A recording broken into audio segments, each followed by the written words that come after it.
Hi everyone, welcome to Cartoon. I hope you're all doing well. Tonight we're going to talk about a cartoon. A cartoon about a blue cat who lives in a suburb with his family and goes to school and gets into trouble. And on the surface, that's exactly what the amazing world of Gumball is. It's bright and loud and ridiculous and funny in a way that makes you forget you're watching something made for children. But here's the thing. Somewhere between the slapstick and the shouting, somewhere between the absurd jokes and the visual chaos, this show was asking questions that most people spend their entire adult lives avoiding. Questions about what it means to exist, about what happens when you stop mattering, about whether consciousness is a gift or a curse, about whether fighting against a meaningless universe is brave or just foolish. And it was doing it from the very beginning. This isn't a theory video. I'm not going to stretch or speculate or connect things that were never meant to be connected. What I'm going to do is walk you through the actual episodes, the actual dialogue, the actual choices the writers made,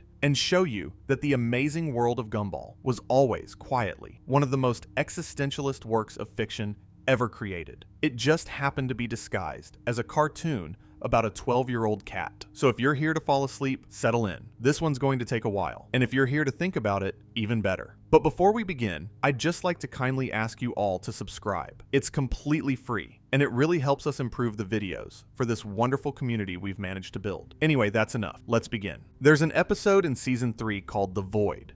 It's the 12th episode of that season, and on the surface, it plays like a mystery. Gumball, Darwin, and their school counselor, Mr. Small, notice that a classmate named Molly Collins has disappeared. Not just from school, from memory, from photographs, from the awareness of everyone around them.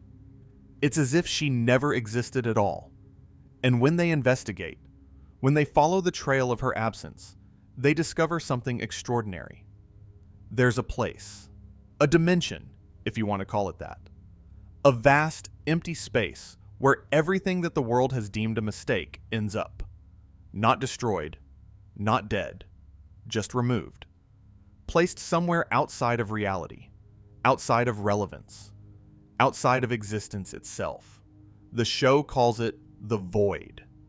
Now, think about what that means for a moment. This isn't a villain's lair. This isn't a prison.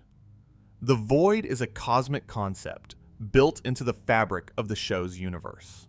It's where things go when they stop being relevant. When the world decides they don't matter anymore, they don't get a dramatic exit. They don't get a goodbye. They just quietly disappear, and everyone who ever knew them forgets they existed. Inside the Void, Gumball and Darwin find all sorts of things. Outdated technology like laser discs and cassette tapes. Dead fads like pogo balls and mullets. Extinct animals like the dodo. Microsoft's old Clippy assistant. A piece of the Titanic. Even Pluto, because the world decided it wasn't a planet anymore. But mixed in with all of that forgotten clutter are people. Characters who used to walk the halls of Elmore Junior High. Characters who used to have lives and conversations and routines. And they're here because the world decided they were boring. That's the word Gumball uses when he finds Molly. He tells her, right to her face, that she was sent to the Void because she was boring. And that's devastating if you sit with it. Because what the show is describing, underneath the jokes and the visual gags, is something Jean-Paul Sartre spent decades writing about. Sartre, the French philosopher, had this concept he called nothingness. Not nothing as in the absence of stuff, but nothingness as a philosophical force. For Sartre, the awareness of nothingness is what creates anxiety. The knowledge that you could, at any moment, cease to matter. That your identity, your relationships, your entire sense of self could be stripped away. And that the universe wouldn't even notice. That's the Void. It's not a punishment. It's not malicious. It's almost worse than that. It's indifferent. The Void doesn't hate the things it takes. It doesn't even know they're there. It's just the place where irrelevance collects. Like dust in the corner of a room nobody enters anymore. And here's what makes this episode truly brilliant from a philosophical standpoint. At the end, after Gumball and Darwin rescue Molly and escape the Void, the Dimension reaches out and takes their tinfoil hats, And with those hats go their memories. They forget everything. They forget the void exists. They forget they ever rescued anyone. The void doesn't just take the forgotten. It takes the knowledge that forgetting is even possible. That's not just a plot device. That's the show telling you something about how we live. We don't walk around thinking about all the things that have disappeared from our culture, from our lives, from our awareness. We don't mourn the things we've collectively decided don't matter anymore. We just move on, and the forgetting is so complete that we don't even know we've forgotten. Sartre would have loved this episode, and there's a detail about the void that makes it even more unsettling. The things inside it aren't dead. They're not destroyed. They're just there, existing without existing, present but unperceived. The dodo birds in the void still look like dodo birds. The laser discs still look like laser discs. Molly still looks like Molly. They haven't decayed or degraded. They've just been removed from the world's awareness. And that distinction between destruction and irrelevance is philosophically enormous. Because destruction ends something. It's violent and final and, in its own way, meaningful. To be destroyed means you mattered enough to be noticed, enough to be opposed, enough to require an active force to remove you. But irrelevance doesn't even grant you that dignity. Irrelevance is passive. It's the world simply turning away. It's not that you were rejected. It's that you were never considered. And the void is full of things that were never considered. Things that drifted into nothingness, not because anyone decided they should, but because no one decided they shouldn't. That passivity is what makes the void truly frightening. There's no villain here. There's no authority making conscious decisions about who gets erased. The void operates automatically, like gravity, like entropy, like the slow, inevitable process by which all things eventually become irrelevant if no one fights to keep them remembered. But there's one more detail from the void that matters, and it's easy to miss. While Gumball and Darwin are rescuing Molly, there's another character in there. A background character. Someone so unimportant that even inside the place where forgotten things go, he goes unnoticed. His name is Rob, and he's calling out to them, begging them to save him too. And they walk right past him. They don't ignore him on purpose. That's the thing. They literally cannot perceive him.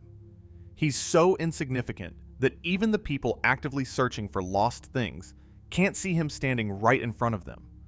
And that moment, that quiet, almost invisible moment, sets in motion one of the most remarkable character arcs in any animated series. But we'll get to Rob. First, we need to talk about the world he's trapped in. One of the first things you notice about the amazing world of Gumball is that it looks like nothing else on television. And I don't mean that as a compliment about its art style, although it is visually stunning. I mean it literally looks like multiple shows happening at the same time. Gumball and his family are two-dimensional cartoon characters, but they walk through a world made of photographs. Real photographs of real streets, and real buildings, and real skies, composited together with hand-drawn animation and three-dimensional CGI and, occasionally, stop-motion and puppetry and claymation and live-action footage of actual human beings. The characters themselves come from different visual realities. Gumball is a flat, hand-drawn blue cat. His classmate Tina Rex is a three-dimensional CGI dinosaur. Banana Joe is a simple yellow shape with a face. Sussy is a live-action chin puppet. They all exist in the same world, attend the same school, walk the same streets, and none of them seem to find this strange. Now, the show's creator, Ben Bacalé, has talked about this. He spent 3 years at a London animation studio called Studio AKA before developing Gumball, and he made a deliberate creative choice. He wanted the world of Elmore to feel diverse in a way that went beyond character design. He wanted it to feel like a place where different realities coexisted, where the rules of one art form didn't necessarily apply to another. But whether he intended it or not, that choice carries enormous philosophical weight. Think about what it means for a character made of two-dimensional lines to share a classroom with a character rendered in three-dimensional computer graphics. They occupy the same space, but they're not made of the same stuff. They don't follow the same rules. One of them exists in a world of depth and shadow, and the other exists in a world of outlines and fill colors. And yet, they talk to each other. They form friendships. They fall in love. They fight and make up and go on adventures together as if the fundamental difference in their existence doesn't matter. That's a philosophical statement, even if it's an accidental one. It's saying that beings from incompatible realities can still share a world. That consciousness and connection transcend the material conditions of your existence. That it doesn't matter what you're made of. What matters is that you're here. And in a show that will eventually ask whether fictional characters can be conscious, whether awareness of your own fictional nature makes you more or less real, that visual diversity becomes something more than a stylistic quirk. It becomes the foundation of the show's entire metaphysics. The artists who made this show used Maya for the CGI elements, Photoshop for the backgrounds, Flash and After Effects for the two-dimensional portions, multiple software programs, multiple techniques, multiple traditions of visual storytelling, all layered on top of each other to create a single coherent world. And the result is a place that feels genuinely uncanny, not quite real and not quite fake, not quite one thing and not quite another. A place that exists in the gaps between categories, between definitions, between the neat boxes we use to organize our understanding of what things are. That uncanniness is philosophically important, because existentialism is, at its core, about the experience of being thrown into a world you didn't choose and don't fully understand. About waking up one day and realizing that the categories and labels and definitions you've been given don't quite fit. That reality is messier and stranger and more uncertain than anyone told you it would be. Elmore is that mess. Elmore is that strangeness. And the characters who live there have no choice but to navigate it, to make sense of a world where a two-dimensional cat and a three-dimensional dinosaur and a live-action puppet can all sit at the same lunch table and argue about homework. Every character in Elmore is, in a sense, an immigrant from a different reality. They've all been plucked from some other art form, some other tradition of animation, and dropped into this shared space. And they have to figure out how to coexist, how to build a society, how to matter to each other when they don't even operate on the same plane of existence. That's not a kid's show problem. That's the human condition, thrown together, different in ways that seem irreconcilable, and yet somehow, improbably, building something that works. Not perfectly, not smoothly, but enough. Enough to call it a world. Enough to call it home. And maybe that's the first existentialist statement the show makes. Before the void. Before Rob. Before any of the heavy philosophical episodes that come later. Just by existing, just by presenting its world, Gumball is telling you something about the nature of coexistence. About the possibility of meaning in a place where nothing should make sense. About the stubborn, beautiful, inexplicable fact that different kinds of being can share a lunch table and argue about homework and call it a life. Remember Rob? The background character who was calling out from the void. The one Gumball and Darwin couldn't see. The one who was so fundamentally unimportant that even in a dimension full of forgotten things, he was the most forgotten thing there. Well, Rob gets out. In Season 3, Episode 36, an episode called The Nobody, things start going missing in the Watterson house. Small things at first. Food, objects. The kind of things you'd notice if you were paying attention, but the kind of things you'd probably just blame on your own forgetfulness. And when Gumball and Darwin investigate, they find someone living in their basement. It's Rob. But he doesn't look like Rob anymore.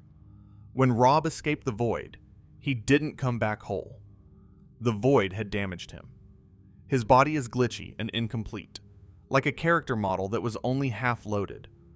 Parts of him are missing. Parts of him are distorted. He looks like what would happen if you tried to pull a file off a corrupted hard drive. The data is there, but it's broken, fragmented, wrong, and his mind isn't much better. Rob has no clear memory of who he was before the void. He knows he existed once. He knows he was someone, but the specifics are gone. He's a person without a past, without an identity, without a role in the world. He's nobody. That's what the episode is called, and that's what he literally is. But he remembers one thing. He remembers the void. He remembers calling out to Gumball and Darwin when they were there, when they were rescuing Molly. He remembers begging them to help, and he remembers them walking past him like he wasn't there. That's the wound. That's where everything begins. Because here's what makes Rob's story philosophically fascinating. He wasn't sent to the void for doing anything wrong. He wasn't banished. He just stopped being relevant. He was a background character, a face in the crowd, one of those people who fill up the edges of a scene so the main characters have a world to live in. And the universe decided that was enough. That a life lived in the background is essentially the same as no life at all. This connects to something Sartre wrote about what he called the look. The idea that we partly define ourselves through how others see us. That being perceived by another consciousness is what confirms our existence. And if no one sees you, if no one acknowledges you, if you're invisible even to the people standing right next to you, then in a very real sense, you don't exist. Rob experienced that. Not as a metaphor, not as a feeling, as a literal fact. He was invisible. He was unperceived. And the universe responded by erasing him. And when he comes back, when he crawls out of the void, broken and confused and desperate, Gumball and Darwin find him, and they don't know what to do with him. They feel bad, sort of. They offer him something. They tell him that maybe he should become a bad guy. That maybe being a villain would give him a purpose, a role, a reason to exist. And Rob takes them up on it. Not because he's evil, not because he wants to hurt anyone, but because after experiencing the total annihilation of being forgotten, any identity is better than none. Being the villain is better than being nobody. Having a purpose, even a destructive one, is better than the howling emptiness of having no purpose at all. He looks at them and he says, with genuine fury, that he will be their worst nightmare. That he will destroy everything they care about. That he will be their nemesis. And you can hear it in the writing. This isn't a villain's monologue. This is a cry for help dressed up as a threat. This is someone who just wants to be seen. There's a philosopher named Albert Camus who wrote a famous essay called The Myth of Sisyphus. In it, he asks what he considers the only serious philosophical question: whether life is worth living. And his answer, surprisingly, is yes. But not because life has inherent meaning. He says life is worth living precisely because it doesn't have inherent meaning. Because the act of choosing to continue, of choosing to push forward in the face of absurdity, is itself the most meaningful thing a person can do. Camus uses the myth of Sisyphus as his central image. Sisyphus, the figure from Greek mythology who was condemned by the gods to push a boulder up a hill for eternity. Every time he reaches the top, the boulder rolls back down, and he has to start again. And again. And again. Forever.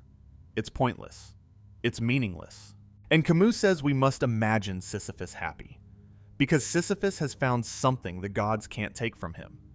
He's found defiance. He's found the refusal to stop. Rob is Camus' absurd hero. In Season 4, Episode 2, The Nemesis, Rob tries to establish himself as a genuine villain. He builds traps. He hatches schemes. He follows Gumball around all day, trying to create the kind of dramatic rivalry that would justify his existence. And he fails. Spectacularly. Repeatedly. His plans don't work. His traps are easily avoided. He can't even manage to be threatening. There's a heartbreaking quality to Rob's villainy that the show never lets you forget. He's not good at it. His traps are clumsy. His plans are transparent.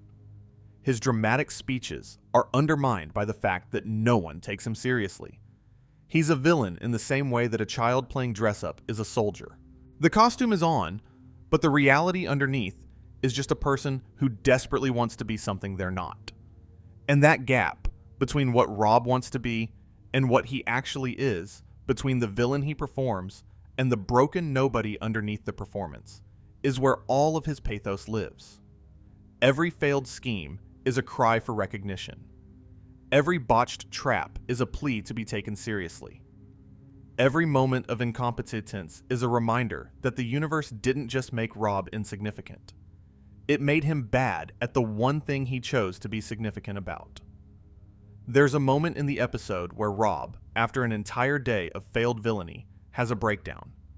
He stomps on his own groceries in blind rage, and Gumball, watching this, finds it funny.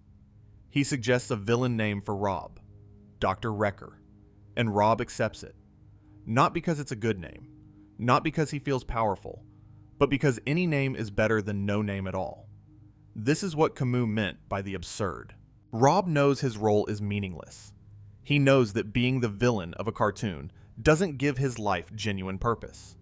He knows that even his rebellion is scripted, that his anger is part of the plot, that his suffering exists to entertain. And he keeps going anyway. He keeps pushing the boulder up the hill. Because what's the alternative? Going back to the void? Going back to being nobody? At least this way, he exists. At least this way, someone knows his name. And what makes Rob's arc even more compelling is that he starts to realize something the other characters don't. He starts to become aware that he's in a show. Not vaguely, not as a joke, but genuinely, structurally aware. He understands that there's a protagonist and a supporting cast and a narrative arc. He understands that his role as the villain was assigned to him, not chosen by him. And he resents it. Not the villainy itself, but the fact that he never got to decide. That resentment, that fury at having your life written for you, is one of the most existentialist things a character in any medium has ever expressed. Rob doesn't just want to defeat Gumball. He wants to escape his own narrative. He wants to stop being a character and start being a person. And the tragedy is that he can't, because he's fiction. And fiction doesn't get to choose. Or does it? That question, whether fiction can choose, whether a character written to fail can decide to succeed, whether a scripted existence can produce genuine agency, is the beating heart of this entire show. And it's the question that will come back, again and again, in different forms, through different episodes, until the very last frame of the very last season. Because Gumball doesn't just tell this story through Rob. It tells it through every character who pushes against their role. Through every episode where the rules of the universe bend or break. Through every moment where a character does something unexpected, something unscripted, something that feels, just for a second, like genuine freedom. And the show never tells you whether that freedom is real. It just lets you feel it. And feeling, as we'll discover, might be the only truth this show is willing to commit to. Before we go further with Rob, let's step back and talk about the rules. Because the amazing world of Gumball has rules. Not just the obvious ones, like gravity and cause and effect. The show has narrative rules, structural rules, rules about what kinds of stories this universe will allow.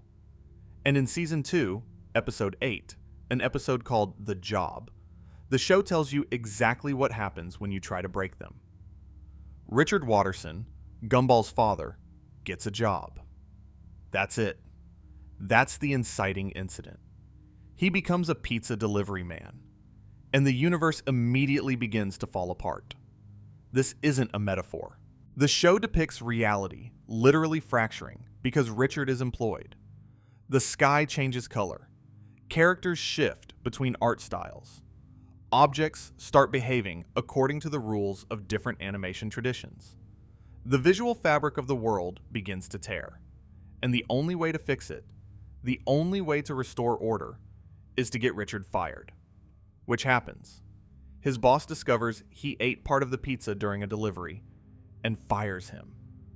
And the moment he's unemployed again, everything snaps back to normal. Now, this is a comedy episode. It's played for laughs. But think about what it's actually saying. The show is telling you that its universe has a kind of structural integrity, a set of foundational assumptions that cannot be violated. Richard is lazy. That's not just his personality. It's his role. It's his function within the narrative. And when he tries to step outside of that function, when he tries to be something other than what the story needs him to be, reality itself objects. This is what philosophers call determinism. The idea that your choices are not really choices at all. That your actions are predetermined by forces larger than yourself, by the structure of the universe you inhabit. Richard didn't choose to be lazy. The narrative chose it for him. And when he tries to exercise free will, when he tries to deviate from his assigned role, the universe doesn't just resist. It collapses. And there's something worth noting about how the show visualizes this collapse. When reality fractures in the job, it doesn't just glitch. It shifts between animation styles. Characters momentarily appear as live-action figures, as claymation, as two-dimensional vector graphics, as animals. The visual grammar of the show itself begins to break, cycling through different modes of representation as if the universe is searching for a new stable form and can't find one. This is significant because of what we discussed earlier about the show's mixed media approach. The different animation styles in Gumball aren't random. They represent different realities, different modes of existence, different ways of being. And when Richard breaks the rules, when he violates his role, those realities stop coexisting peacefully. They start competing. They start overriding each other. The fragile equilibrium that allows a two-dimensional cat to share a world with a three-dimensional dinosaur collapses. And for a few terrifying minutes, the characters exist in a visual chaos that has no rules at all. That's a pretty heavy thing for a cartoon to say. It's saying that in this world, identity is not flexible. You are what the story says you are. And any attempt to be otherwise is not just difficult, it's cosmically dangerous. And what's interesting is that the show doesn't present this as a good thing. It doesn't celebrate the universe's rigidity. There's no narrator telling you that this is the way things should be. There's no moral lesson about knowing your place. It just shows it to you, plainly, almost casually, and lets you sit with the implications. And the implications are staggering if you follow them far enough. Because if Richard can't have a job without breaking reality, then every other character's identity is similarly fixed. Nicole must be the breadwinner. Gumball must be the troublemaker. Darwin must be the optimist. Miss Simeon must be the antagonist. The roles are not chosen. They're assigned. And any deviation doesn't just fail. It threatens the existence of everyone around you. This gives the show's lighter moments a darker edge. Every time Gumball acts like Gumball, every time Nicole works overtime, every time Richard falls asleep on the couch, they're not just being themselves. They're maintaining reality. They're performing the roles that keep the universe from collapsing. Their identities are not expressions of freedom. They're load-bearing walls. Remove one, and the whole structure comes down. Richard can't have a job, not because he's incapable, not because he's stupid, but because the structure of his world won't allow it. His lack of agency isn't a character flaw. It's a feature of his reality. Sartre wrote about this too. He called it facticity, the circumstances of your existence that you didn't choose and can't change, where you were born, what body you have, what time period you live in. These are the givens of your life, the things that constrain your freedom before you even begin to exercise it. And for Richard, his facticity is his role in the story. He's the dad who doesn't work. He's the husband who doesn't help. He's the parent who is, in many ways, more childlike than his own children, and the universe enforces it. But here's the question the show leaves hanging in the air, never quite answered. If Richard's reality collapses when he tries to have a job, does that mean he's free, and the universe is punishing him for it? Or does it mean he was never free to begin with, and the collapse is just the universe correcting an error? That distinction matters, and the show, brilliantly, doesn't choose. Let's stay with Richard for a moment, because Richard isn't just lazy. He's something more interesting than that. He's deliberately, aggressively, almost heroically ignorant. And in a show about existentialism, that makes him one of the most philosophically complex characters of all. Sartre had a term for people who refuse to confront the reality of their situation. He called it bad faith, mauvaise foi, in French. It's the act of deceiving yourself about your own freedom, pretending you don't have choices when you do, pretending that your circumstances are fixed when they could be changed.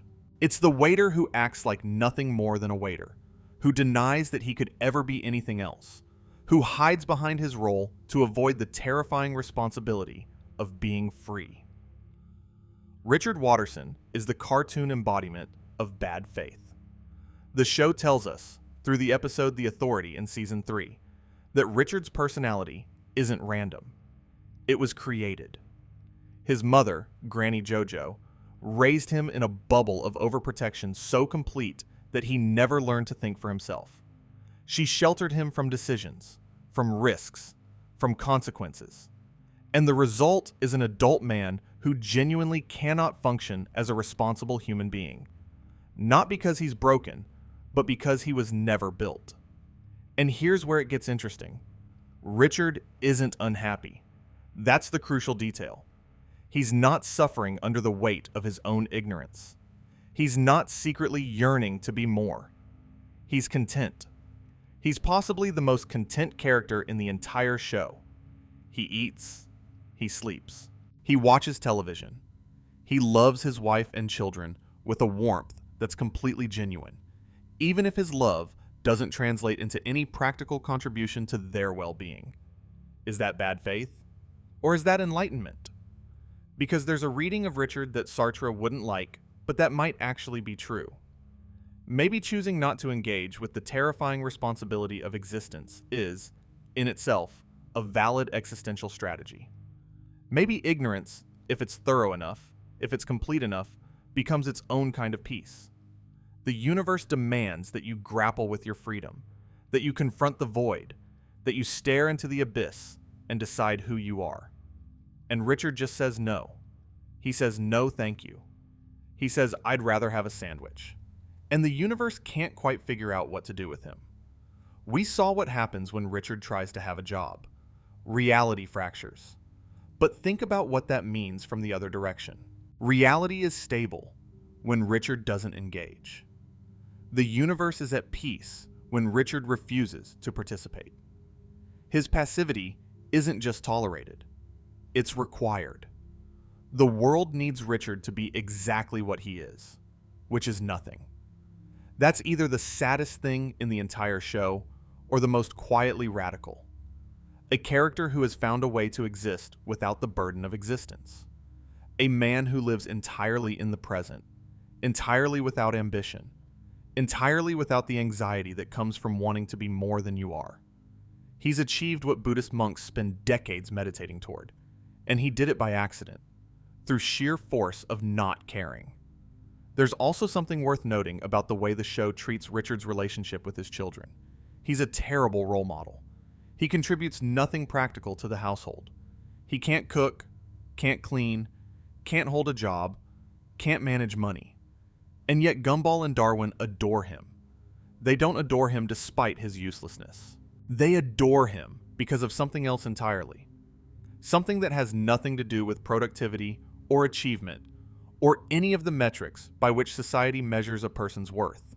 They adore him because he's present, because he's warm, because when they need someone to be ridiculous with, someone to watch TV with, someone to share in the absurdity of being alive without needing it to mean anything, Richard is there.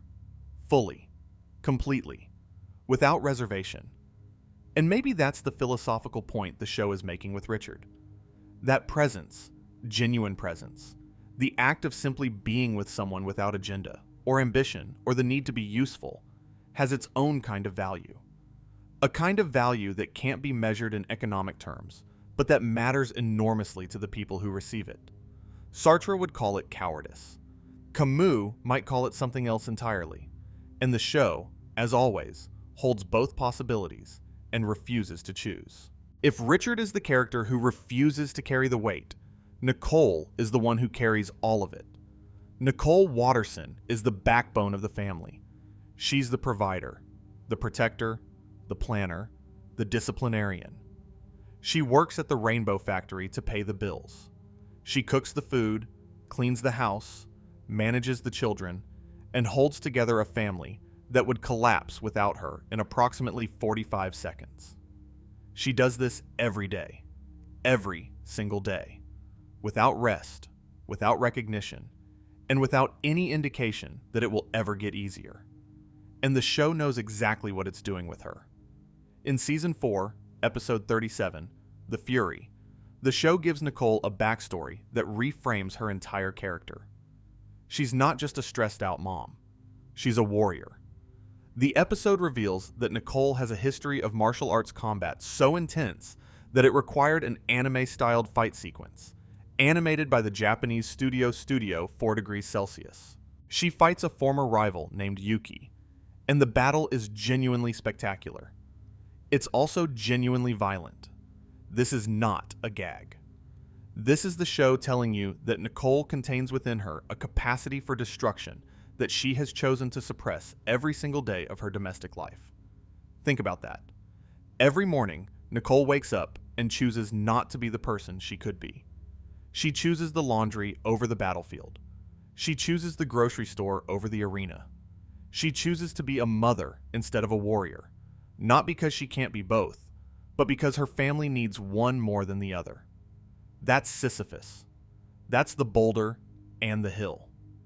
Albert Camus wrote that Sisyphus is condemned to push his boulder up the hill for eternity, and every time it rolls back down, he walks back to the bottom and starts again.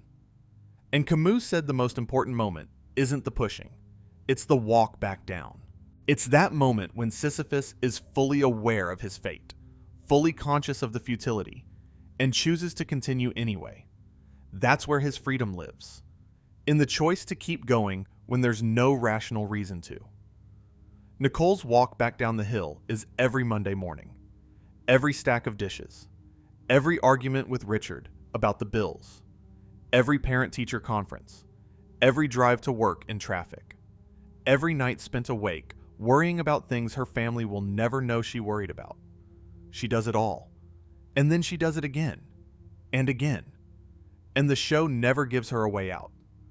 Other shows would give Nicole a vacation episode, a spa day, a moment where someone else steps up and she gets to rest. Gumball gives her none of that, because the show understands that Nicole's burden is not a plot problem to be solved. It's an existential condition. It's permanent. It's the gravity of her life, as fundamental and as inescapable as the pull of the earth. And yet she doesn't break. She bends. She strains.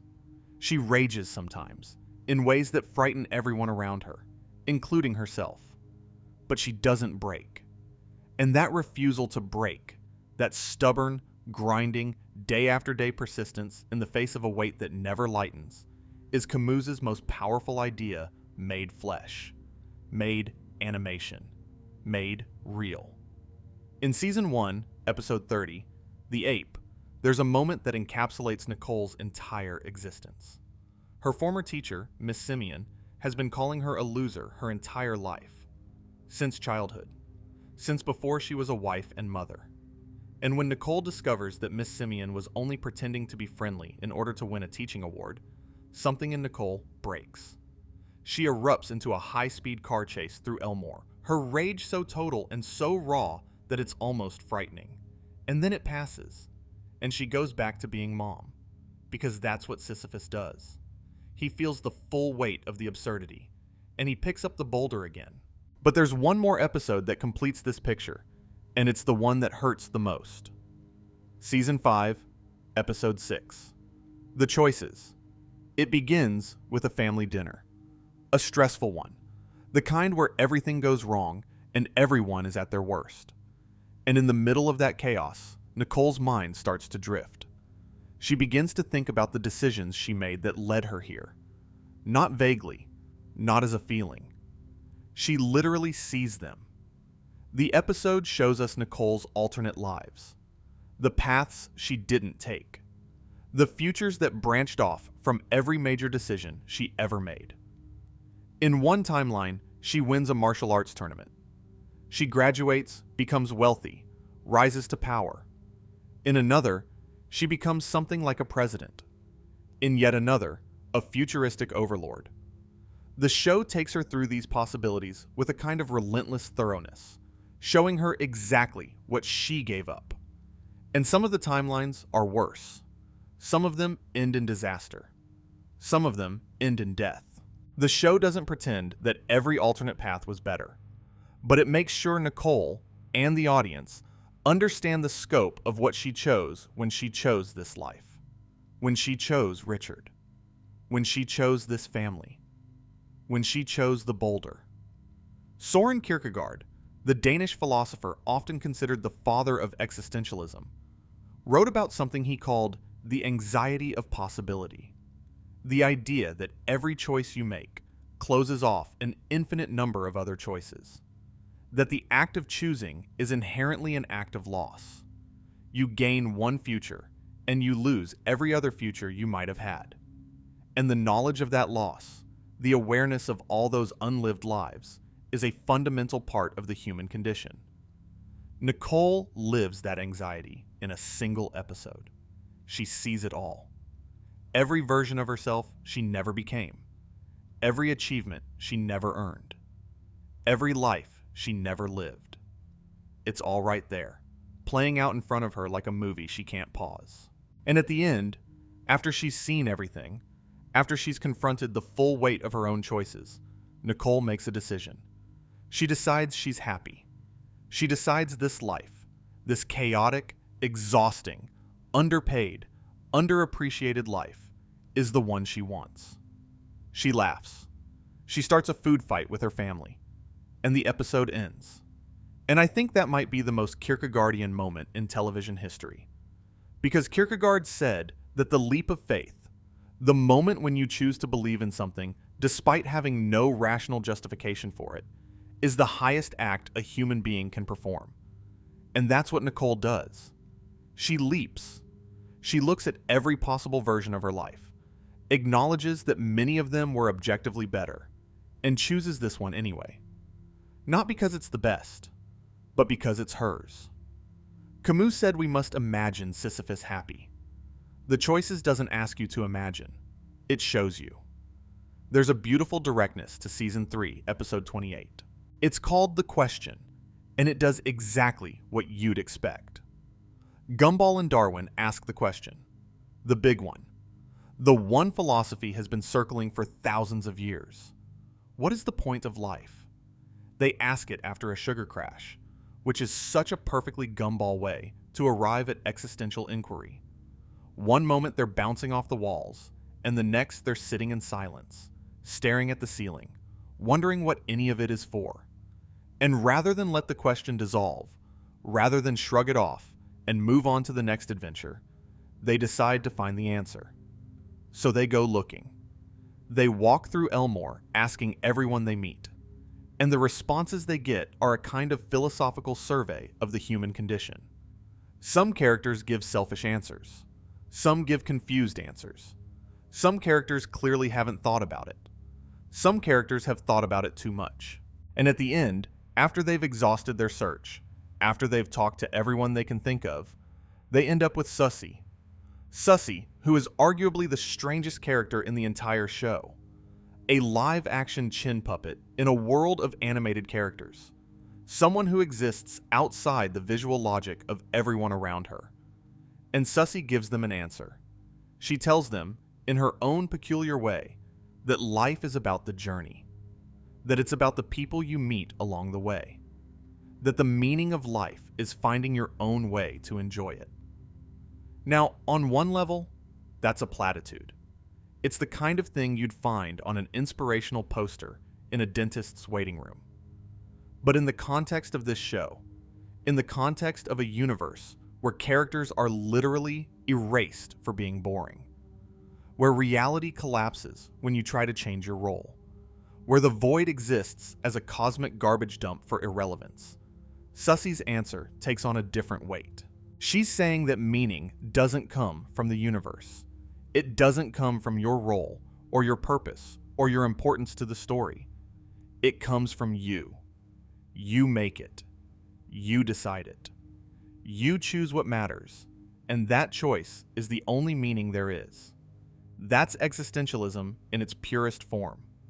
Sartre wrote that existence precedes essence, that you exist first, and your meaning comes after, created by your own choices and actions. There is no predetermined purpose. There is no role you were born to fill. You are thrown into the world without instructions, and you have to figure it out for yourself. A live-action chin puppet on a children's cartoon said the same thing, just more concisely. And there's something beautiful about the fact that Susie is the one who delivers this message. Because Susie is the most visually alien character in the entire show. She's a live-action chin puppet in a world of drawn and rendered characters. She doesn't belong, visually speaking. She exists in a different medium, a different register, a different reality. And yet she's the one who understands. She's the one who sees clearly. Maybe that's because she's outside the system. Maybe being visually alien gives her a perspective that the drawn characters can't access. Maybe you have to stand apart from a world to see what it means. And maybe the existentialists were the same way. Outsiders. People who didn't quite fit into the philosophical traditions of their time. People who saw the world differently because they stood at its edges rather than its center. Susie doesn't know she's channeling 2,000 years of philosophical inquiry. She's just answering a question. But the answer lands. It lands because it's true. And truth doesn't care what medium delivers it. Season 3, Episode 26, takes the philosophy in a different direction. It's called The Lie, and it's about the invention of a holiday. It's January. The town of Elmore is miserable. The excitement of the winter holidays is gone. Spring is far away, and everyone is existing in that gray, purposeless stretch of time where nothing feels real and everything feels heavy. And Gumball and his sister Aeneas decide to fix it. They invent a holiday called Sluzzle Tag, complete with a fictional gift giver called Sluzzle Dude, and a set of made-up traditions designed to make people happy. And it works. The town embraces Sluzzle Tag completely. People celebrate. People smile. People find joy in rituals that didn't exist a week ago. The holiday gives them something to believe in, something to structure their time around, something to look forward to. And then the truth comes out. Someone discovers that Sluzzle Tag is fake, that Gumball and Aeneas made the whole thing up. And you'd expect that to be the end of it. You'd expect the town to feel betrayed, angry, foolish for believing in something that wasn't real. But that's not what happens. The town acknowledges the lie. They admit they knew, on some level, that it was probably too good to be true. And then they choose to keep celebrating anyway. Because the joy was real, even if the holiday wasn't. Because the connection they felt, the break from the gray monotony of January, mattered to them more than the factual accuracy of its source. The episode's position is clear. When life is difficult and happiness is scarce, most people are better off believing a comforting fiction than facing an empty truth. And that's philosophically fascinating, because it puts the show in direct conversation with Friedrich Nietzsche, who wrote about the role of illusion in human life. Nietzsche argued that we need our fictions, that art, myth, religion, even our sense of self are all, in some sense, useful lies that allow us to function. That the truth, if you could really see it, if you could see the universe as it actually is, would be so overwhelming that it would destroy you. And so we create stories. We create meaning. We create holidays and traditions and rituals, not because they're true, but because we need them to be. The people of Elmore aren't stupid for celebrating Sluzzletag. They're human. They're doing what every civilization has done since the beginning of consciousness. They're building structures of meaning in a universe that offers none. They're choosing the lie. And the show, remarkably, doesn't judge them for it. It presents the choice with something close to tenderness, close to understanding, close to the suggestion that maybe, in a meaningless universe, the lies we choose to believe are the most honest thing about us. Think about it in the context of the show itself. The characters of Gumball live inside a fiction. Their entire world, everything they know and love and experience, is a construction. A story told by writers in a studio in London. And they don't know it. Most of them, anyway. Most of them live inside the lie, the same way the people of Elmore live inside Sluzzletag. They accept the world as it is. They don't question the premise.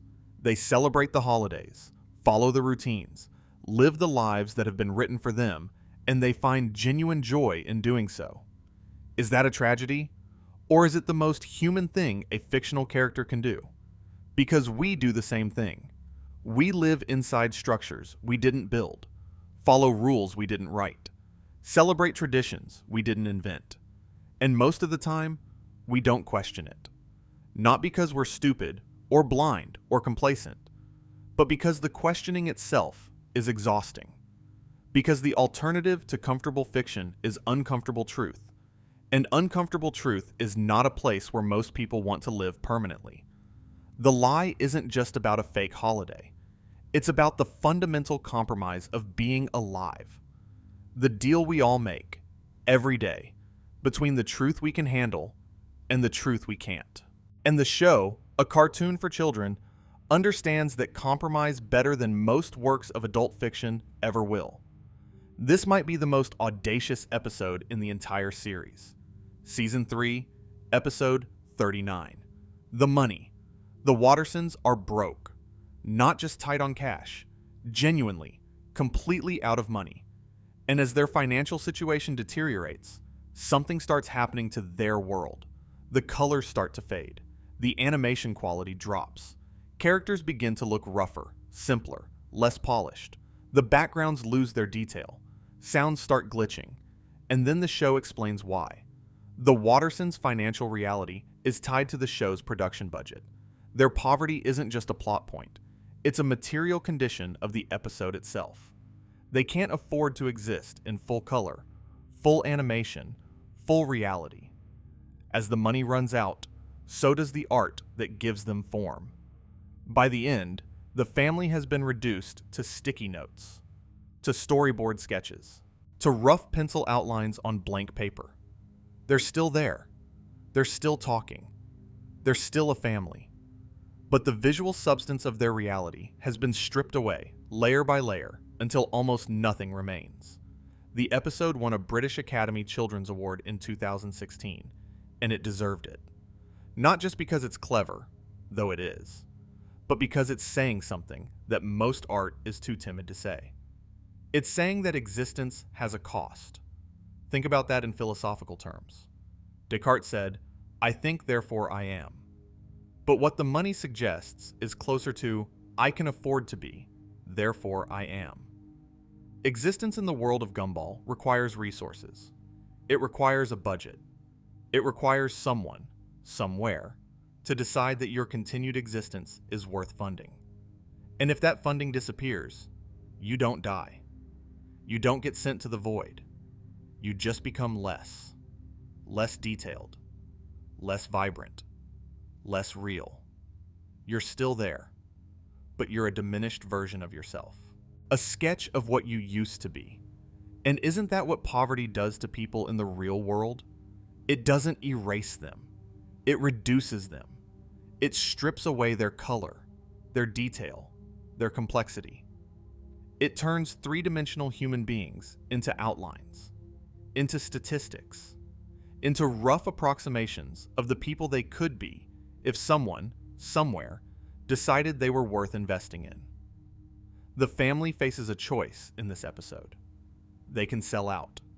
They can do a commercial, trade their dignity for money, and get their animation budget back. Or they can refuse, maintain their integrity, and continue to dissolve. And the show doesn't make that choice easy. It doesn't present selling out as evil or refusing as noble. It just shows you what happens either way, and lets you decide which kind of death is worse. Gumball chooses dignity. He refuses the commercial. He decides that his family's identity, their integrity, their right to be themselves without selling that self to the highest bidder, matters more than their continued visual existence. He chooses to be a sketch rather than a sellout. He chooses poverty over performance. And the family survives, barely, through a combination of luck and stubbornness. But the episode doesn't pretend that the problem is solved. The structural reality remains. Their existence has a price tag, and the universe is always ready to collect. Season 4, Episode 23. The Signal. It starts subtly. Gumball develops a stutter, not a speech impediment, a visual stutter. He freezes mid-sentence. He teleports between locations. He repeats himself. The audio glitches. The video skips. It's as if the broadcast itself is malfunctioning, as if the signal carrying Gumball's existence to the audience is experiencing interference. And as the episode progresses, the glitches get worse. They spread beyond Gumball. The title card appears distorted, with reversed music. Characters begin saying things they didn't mean to say, as if their dialogue is being scrambled by some external force. The visual and auditory fabric of the episode begins to break down. And then, in a moment of clarity between glitches, Gumball and Darwin realize something. They realize they're in a television show. Not as a joke, not as a throwaway gag, as a genuine observation about the nature of their reality. The signal they're experiencing isn't a malfunction in their world. It's a malfunction in the medium that transmits their world to the audience. This is where the show starts flirting with something much bigger than existentialism. This is where it starts approaching simulation theory. Nick Bostrom, the philosopher at Oxford, wrote a famous paper in 2003 arguing that at least one of three propositions must be true. Either civilizations always go extinct before developing simulation technology, or civilizations that can create simulations choose not to, or we are almost certainly living in a computer simulation right now. The characters of Gumball don't live in a computer simulation. They live in a television show. But the philosophical implications are identical. Their reality is generated by an external system. Their experiences are mediated by technology.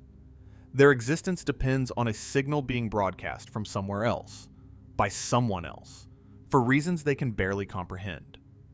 And when that signal falters, their reality falters with it. The signal is asking, what is the relationship between a created being and the system that creates it? If your reality is transmitted rather than inherent, if your existence is contingent on some external process that you don't control and can barely perceive, does that make your experience less real? If Gumball's emotions and thoughts and relationships exist only because a signal is carrying them from a production studio to a screen, are those emotions real? The show doesn't answer, but it makes you feel the question in your bones. Because when the signal glitches, when reality stutters and skips, you can see the fear in Gumball's face. He doesn't understand what's happening to him. He just knows that the world is wrong, that something fundamental about his existence is breaking down, and that fear is real. However it's transmitted, however it's generated, however it reaches you, That fear is indistinguishable from the kind you'd feel if your own reality started to glitch. And maybe that's the answer. Maybe the medium doesn't matter. Maybe the signal doesn't matter. Maybe what matters is the experience. And the experience is always real, even when the reality generating it isn't. There's a concept in philosophy called phenomenology. It was developed primarily by Edmund Husserl and later expanded by Heidegger and Maurice Merleau-Ponty. And its central claim is deceptively simple. It says that the study of consciousness should begin with experience, not with theories about experience, not with explanations or reductions or attempts to break experience down into its component parts. Just experience itself. The thing it feels like to see a color, hear a sound, fear a danger, love a person. The signal is a phenomenological episode. It doesn't explain the glitches. It doesn't resolve them neatly. It just shows you what it feels like to experience your reality malfunctioning. The fear, the confusion, the desperate grasping for something stable in a world where the ground keeps shifting.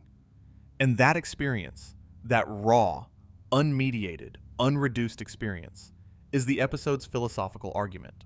Because if the experience is real, if the fear and confusion and love that the characters feel during the glitches are genuine experiences, then the question of whether their reality is really real becomes secondary. The phenomenologists would say that experience is the foundation. That reality is what you experience it to be. That the television signal and the production studio and the audience watching from their couches are all part of a larger system of experience, and no part of that system is more or less real than any other. Gumball, glitching on screen, afraid for his life, is having a real experience. You, watching him, feeling something in your chest, are having a real experience. And the boundary between those two experiences, the line between the fictional and the actual, is thinner than you think. Thinner than anyone thinks. Season 3, Episode 35, The Countdown. This one is about time, not in the abstract philosophical sense. In the literal, ticking clock sense. Gumball and Darwin can see a countdown timer on their screen, 6 minutes and 24 seconds. And they know, though they don't quite understand how they know, that when that timer reaches 0, something bad will happen. So they try to stop it. They try to break the clock. And when they do, when they shatter the mechanism that's measuring their time, they don't stop the countdown. They break time itself. The episode fractures into multiple timelines. Gumball and Darwin exist simultaneously in different versions of reality, each one slightly different from the last. Each one created by a different choice, a different path through the same few minutes. They try to navigate these timelines, to find the one where everything works out, to find the right sequence of events that leads to a good outcome. And they can't. There is no right sequence. Every timeline has consequences.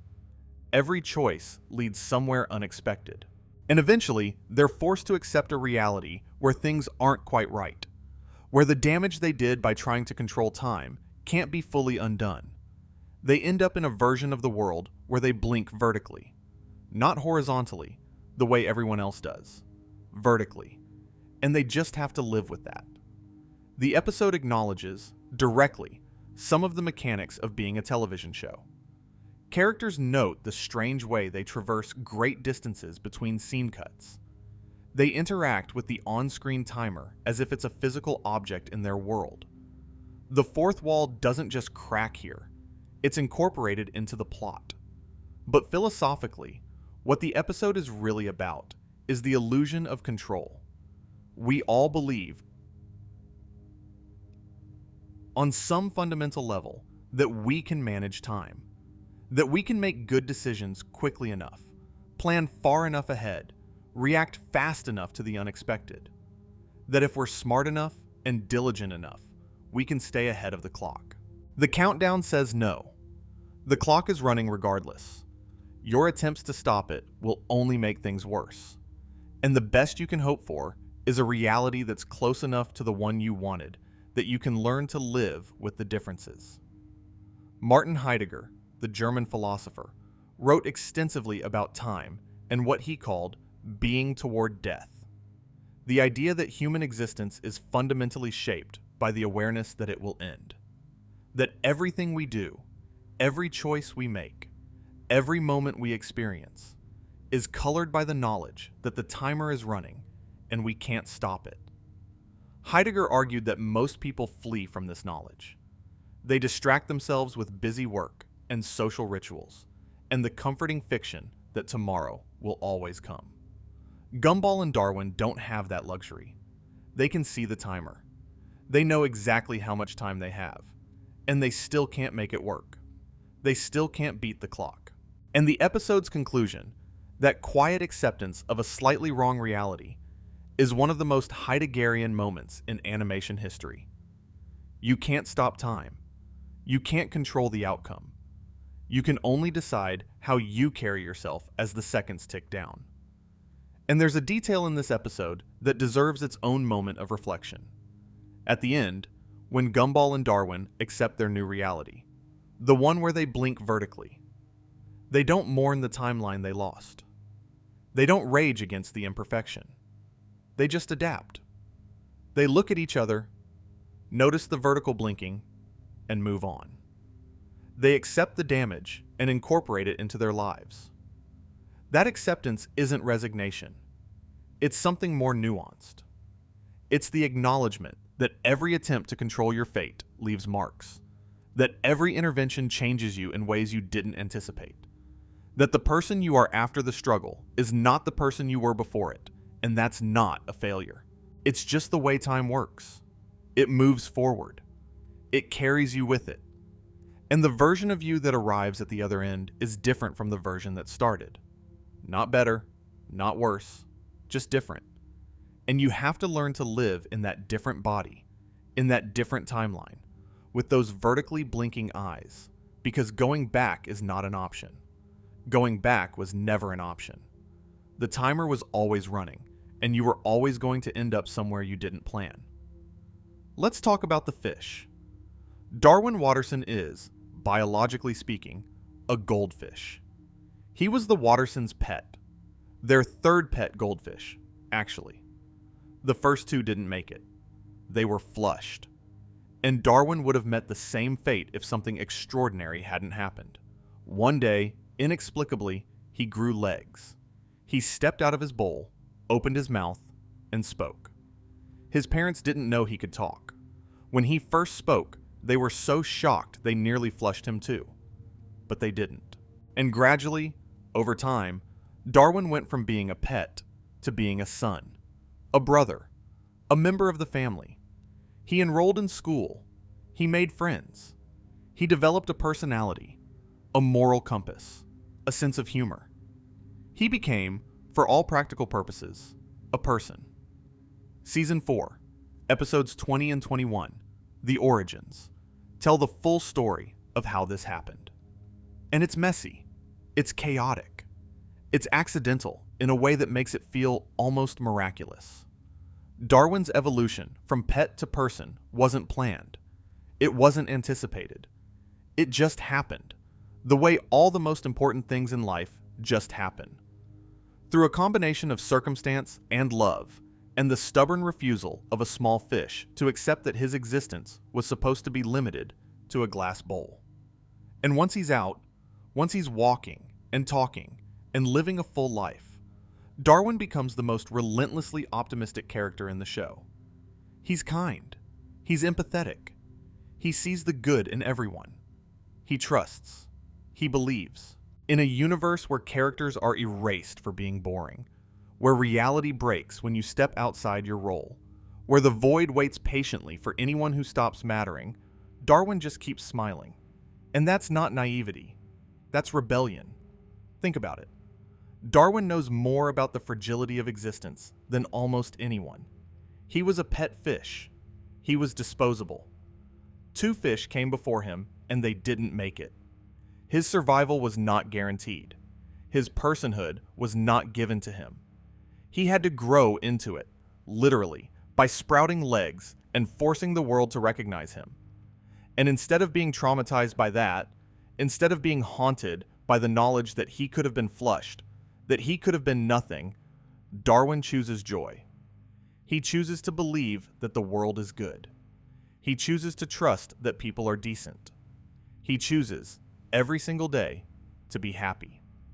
Camus wrote that the absurd hero recognizes the meaninglessness of the universe and decides to live fully anyway.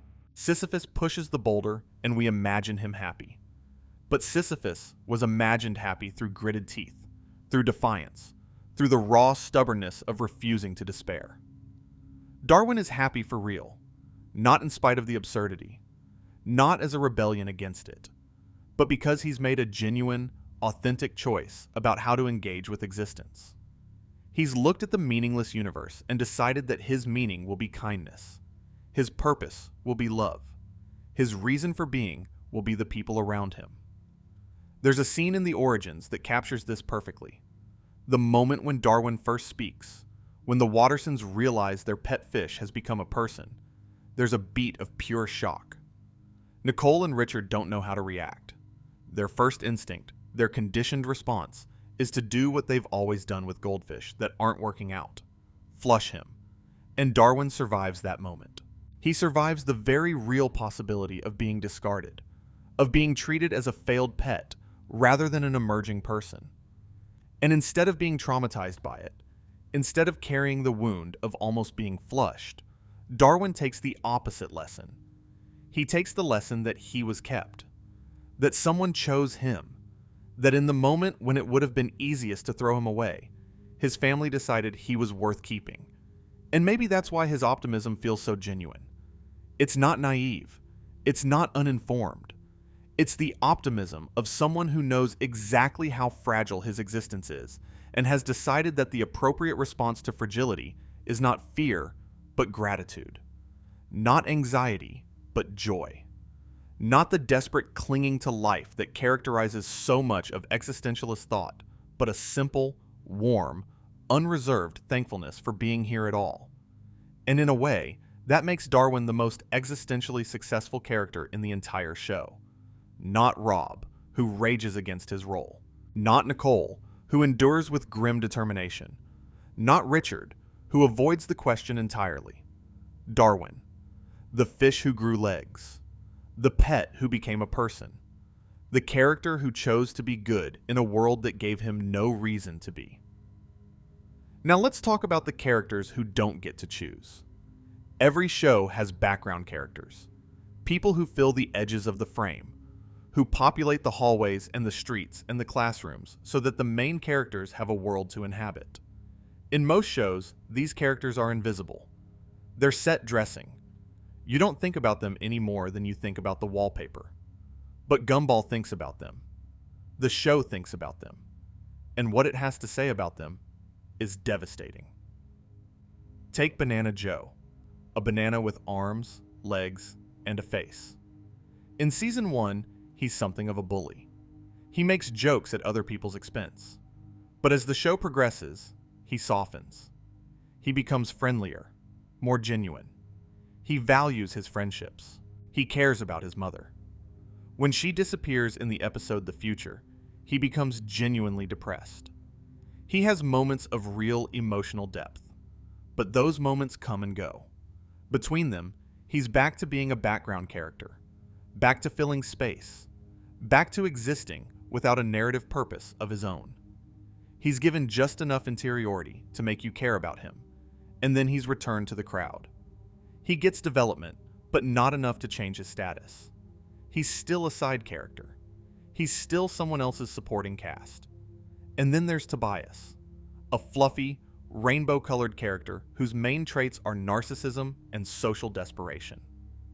In the episode The One, Tobias tries to be Gumball's best friend by eliminating all competition. His narcissism prevents him from understanding what friendship actually is. He can't see beyond himself.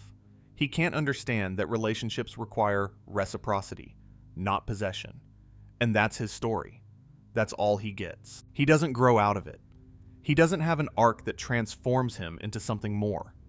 He's Tobias. That's his role. And the show, with its awareness of how narrative works, with its understanding that some characters are simply less important than others, lets him be exactly that. The question this raises is the same one the Void raises, but from a different angle. If you exist without purpose, if your life has no narrative direction, if you're a background character in someone else's story, does your existence still have value? Jean-Paul Sartre would say yes, absolutely, because existence precedes essence. You don't need a predetermined purpose to be real. But the show complicates that, because in Gumball's universe, lack of purpose can literally get you erased. Molly was sent to the Void for being boring. Rob was forgotten into non-existence. The Void is always there, always waiting, always ready to claim anyone who stops contributing to the narrative. So for the background characters of Elmore, existence isn't a given. It's a performance. They have to keep being present, keep being visible, keep contributing enough to the world around them that the universe doesn't decide they're a mistake. Their existence is conditional. Their reality is contingent on their relevance. And there's a class dimension to this that the show never explicitly names, but constantly implies. The characters who are most at risk of being forgotten are the ones with the least narrative power. The ones without strong personalities, without dramatic storylines, without the kind of compelling dysfunction that makes a character interesting enough to follow. The quiet ones, the boring ones, the ones who show up and do their work and go home and never cause a scene. In the real world, we have a word for these people. We call them ordinary. And we don't think about them much. We don't make shows about them. We don't write their stories. We let them exist in the background of our own narratives, grateful when they're useful and oblivious when they're not. And the show, by creating a universe where that background existence is literally dangerous, where being ordinary can get you erased, forces us to confront something uncomfortable about the way we value people, about the way we decide who matters and who doesn't, about the casual cruelty of a world that measures worth in terms of interest. And that's terrifying if you think about it too long, because it means that in the world of Gumball, being alive isn't enough. You have to matter. You have to be seen. You have to justify your own existence, moment by moment, or the nothing comes for you. That's not just existentialism. That's existential horror. Season 5, Episode 36.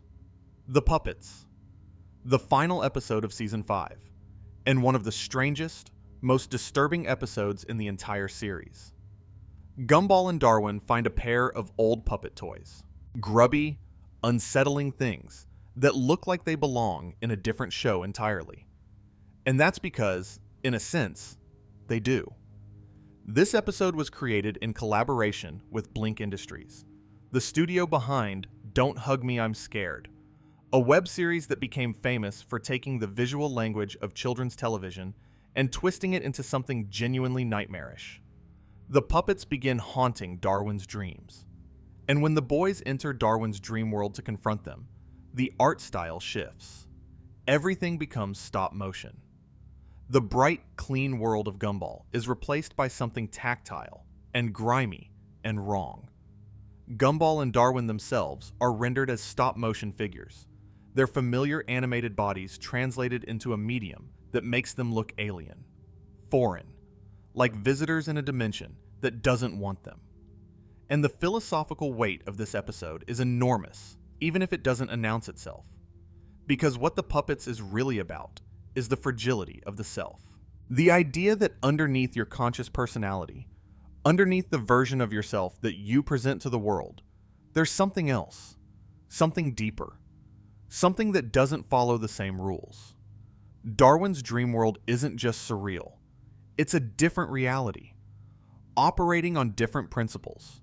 And when Gumball and Darwin enter it, they're forced to exist according to those principles instead of their own. Sigmund Freud wrote about the unconscious as a place where the repressed and the forbidden live. But the show goes further than Freud. It suggests that the unconscious isn't just a hiding place for unwanted thoughts. It's a different dimension, a different medium, a different way of being that coexists with our waking reality, but follows completely different rules. The choice to collaborate with the creators of Don't Hug Me, I'm Scared is significant. That series is specifically about the horror of children's media, about what happens when the bright colors and the simple lessons and the friendly puppets start to malfunction, when the entertainment designed to comfort you becomes the thing that frightens you. And by bringing that sensibility into Gumball, the show is acknowledging something it usually keeps just below the surface. This world is not safe. This bright, colorful, funny world is built on top of something dark. The puppets are always there, underneath, waiting in the dreams. And the only reason the characters of Elmore don't see them is that they choose not to look. That's not just existentialism. That's the existential concept of the absurd made visual. The absurd isn't a joke. It's the collision between the human desire for meaning and the universe's total indifference to that desire. And the puppets shows you that collision in the most visceral way possible, by putting cartoon characters in a nightmare and watching them try to survive. Season 5, Episode 11, The Copycats. This episode is based on a real event. In the real world, a Chinese animation company produced a show called Miracle Star that was a nearly shot-for-shot copy of Gumball. Same character designs, same family structure, same visual style, same jokes. It was plagiarism on a staggering scale, and it generated significant controversy when fans noticed the similarities. And rather than ignore it or respond through legal channels alone, the show addressed it directly. In the episode, a family of copycats, Chi-Chi and Ribbit, move to Elmore and begin mimicking everything the Wattersons do. They copy their behavior, their routines, their conversations. They film it all and post it online for profit. They are, quite literally, living someone else's life and presenting it as their own. On the surface, this is a satire of intellectual property theft. But underneath, the episode is asking something much deeper. What does it mean to live an authentic life? Heidegger wrote about what he called Das Man, which translates roughly to the they.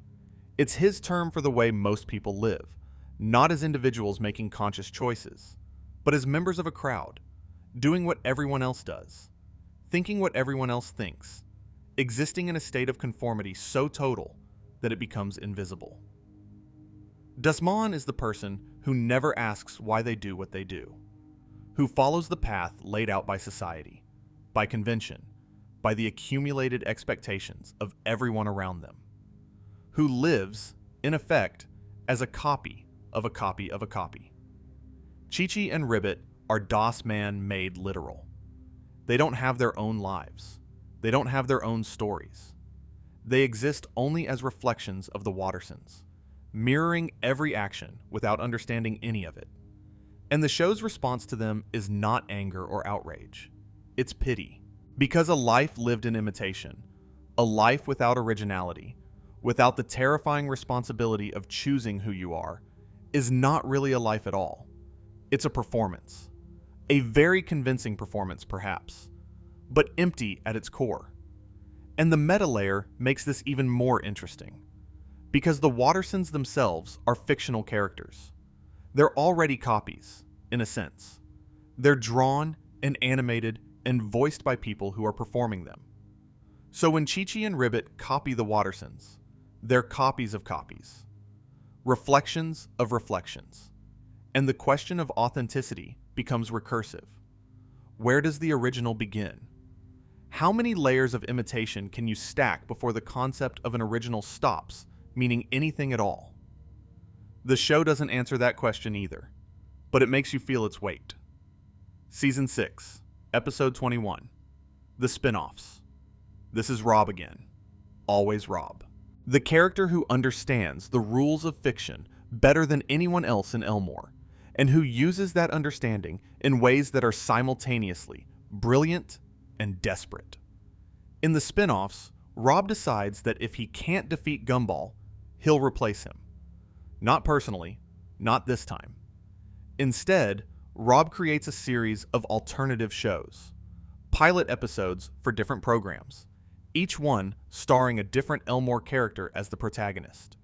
He creates a domestic comedy about Banana Joe, an action show about Tina Rex, a cooking show about Bo Burt, a warrior anime about Tobias and William. Each one is fully realized, fully formed, a complete reimagining of the show with a different character at the center. And each one fails. Not because the concepts are bad, necessarily, but because the characters can't sustain a narrative on their own. They're interesting enough for a few minutes, compelling enough for a scene or two, but they don't have the depth, the complexity, the inner life necessary to carry an entire show. Think about what that means. Rob is essentially running auditions for existence. He's testing whether any of the background characters have enough substance, enough reality, to justify a narrative built around them. And the answer, over and over, is no. They're fascinating as supporting players. They're wonderful as pieces of a larger puzzle. But on their own, separated from the ensemble, they collapse. This is existential evaluation in its purest form. The episode is literally assessing whether characters deserve to be the center of their own story. And most of them don't pass.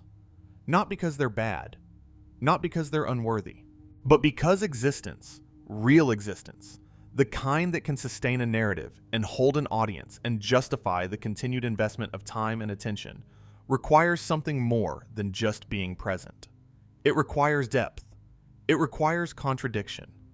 It requires the capacity for growth and change and surprise. And by the end of the episode, when all the spin-offs have failed, the conclusion is clear. Gumball is the protagonist for a reason. Not because he was chosen arbitrarily, not because the universe assigned him the role, but because his character has the internal complexity necessary to sustain a story. He's flawed enough to be interesting and genuine enough to be sympathetic and unpredictable enough to be watchable. The spin-off characters don't have that, and the show, with characteristic honesty, tells them so. It's a harsh conclusion, but it's also an honest one. And it connects back to the void in a way that closes a philosophical loop the show has been drawing since season 3. The void takes boring characters. The spin-offs reveals that boring characters can't sustain their own narratives. And taken together, these two facts paint a picture of a universe that has a minimum threshold for existence. You have to be interesting enough to matter. You have to be complex enough to carry a story. And if you're not, the universe has a place for you. And it's not pleasant. Kierkegaard wrote about the concept of leveling, the idea that modern society tends to flatten everything into mediocrity, that the crowd, the mass, the average, exerts a gravitational pull that drags everything toward the middle. And the spin-offs shows what happens on the other side of that equation. When the crowd is given center stage, when the average is asked to be exceptional, the result isn't elevation, it's collapse. Not because the average is worthless, but because the kind of existence that sustains a narrative, that justifies attention, that resists the pull of the void, requires something extraordinary. Something that can't be manufactured or assigned. Something that either exists in a character or doesn't. And the uncomfortable truth is that most characters, like most people, don't have it. They exist. They contribute. They matter in the aggregate. But on their own, under the spotlight, without the ensemble to support them, they fade. And the void waits. We've talked about Rob. We've talked about Nicole. We've talked about Richard and Darwin and the background characters and the void and the signal and the money. But we haven't really talked about Gumball. Gumball Christopher Watterson, a 12-year-old blue cat, the protagonist, the center of the narrative, the character around whom the entire 240-episode universe revolves. And here's what's interesting about Gumball as an existential figure. He's not a philosopher. He's not particularly smart or thoughtful or reflective. He's impulsive and selfish and dramatic and frequently wrong about almost everything. He makes bad decisions. He leaps without looking. He speaks without thinking. He causes the majority of the problems that he then has to solve. But he never stops. That's the key.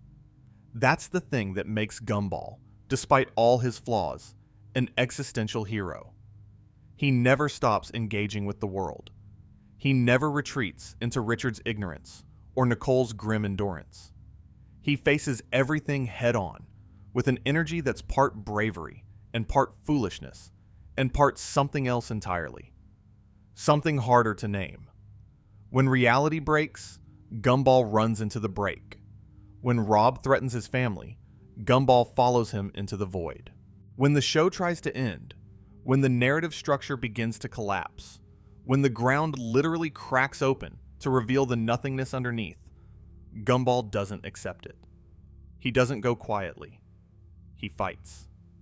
In the disaster, when Rob uses the remote to tear apart Gumball's life, Gumball doesn't give up. He doesn't accept the new reality. He chases Rob across the ruins of his own story, through a world that's been dismantled around him, and he keeps going. Not because he has a plan, not because he's confident he'll win, but because the alternative is nothing. And Gumball has decided, perhaps without even knowing he's decided, that nothing is unacceptable. That's existentialism at its most raw. The refusal to accept meaninglessness.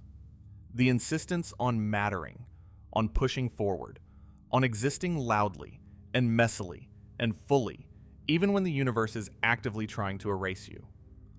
Sartre wrote that we are condemned to be free, that freedom isn't a gift, it's a burden.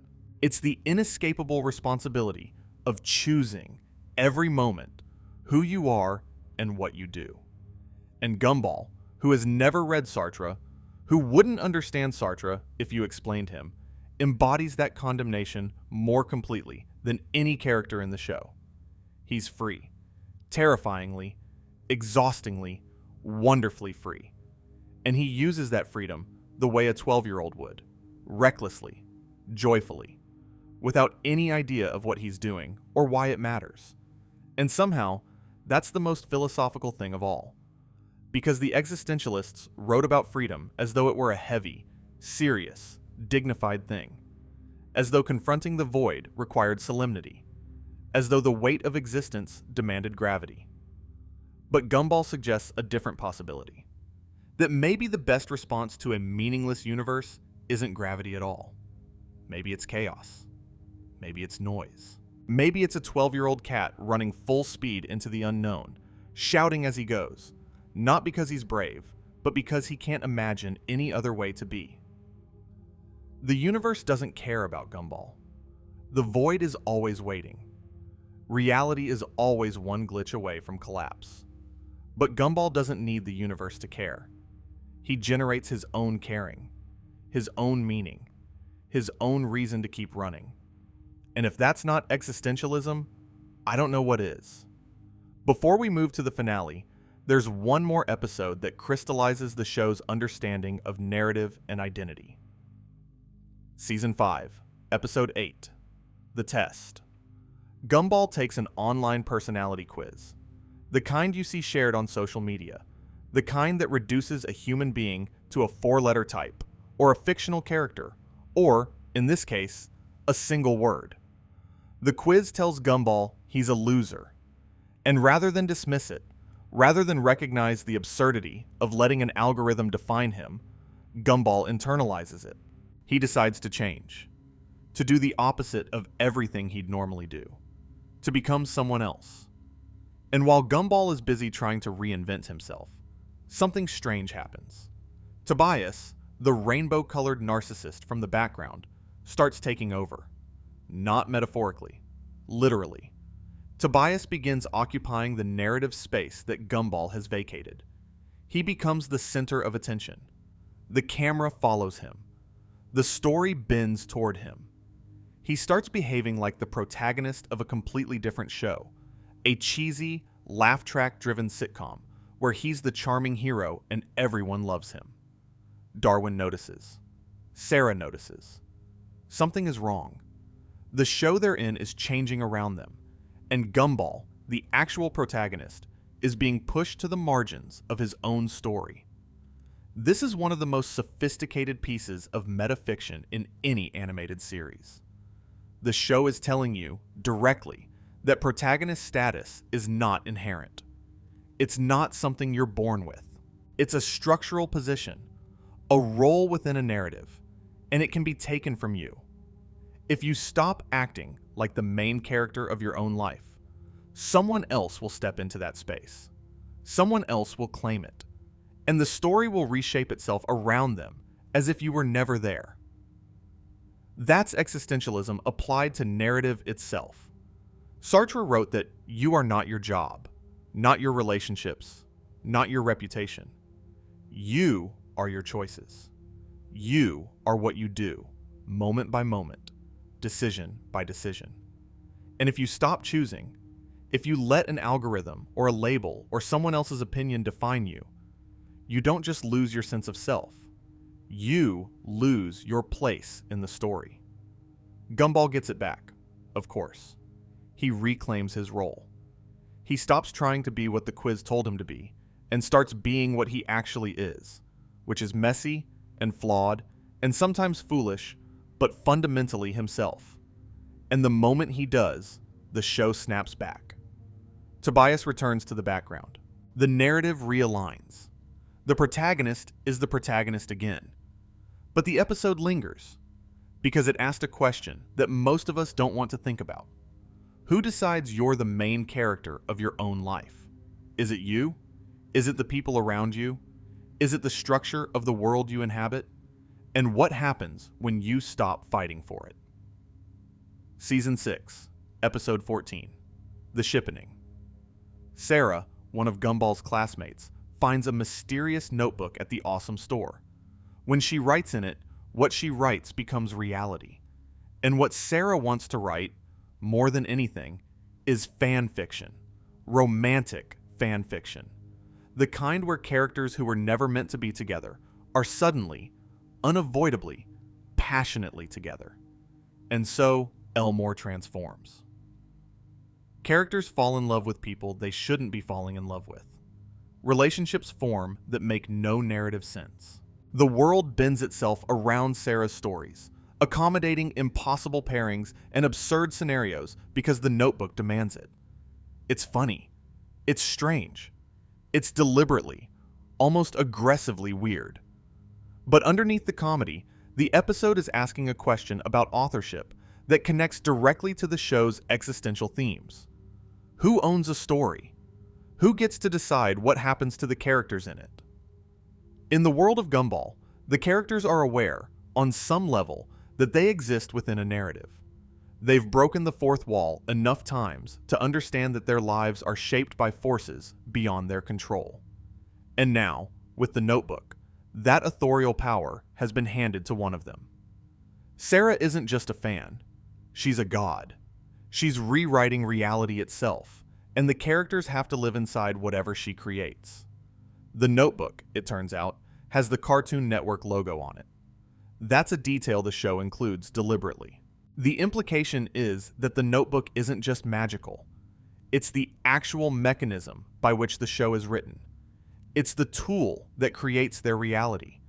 And Sarah, by finding it, has stumbled into the role of creator.